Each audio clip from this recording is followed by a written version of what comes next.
六合彩，我頂你個肺！繼續唔好俾我中咯，我唔中有乜所謂啊？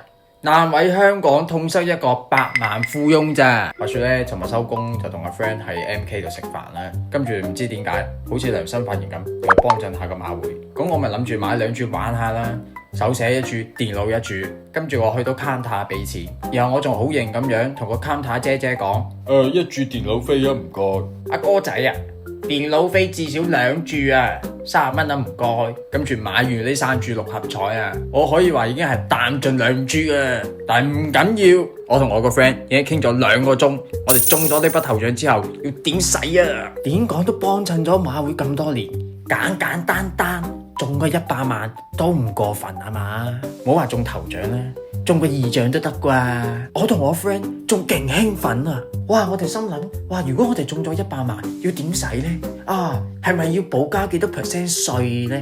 啊，我哋中咗之後要拎幾多出嚟做善事呢？同埋我 friend 好自信咁同我講 ，Bro 中咗一定分你20萬，一定幫你起飛啊！終於等到9點啦，跟住仲要睇埋佢2個太平紳士喺度額頭，跟住仲要介紹埋5分鐘嗰啲社會福利機構啊！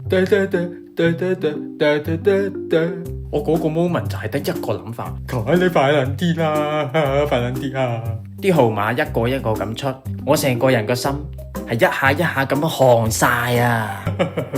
真係睇到我心都寒啊！冇一個中啊！我買咗3注，我個 friend 買咗10注，我哋仲心諗張紙仔都有9成新，唔知馬會會唔會回收呢？退翻啲錢俾我呢？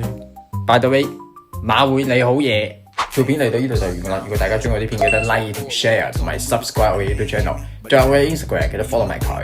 Anyway， 我哋下集再見啦，拜拜。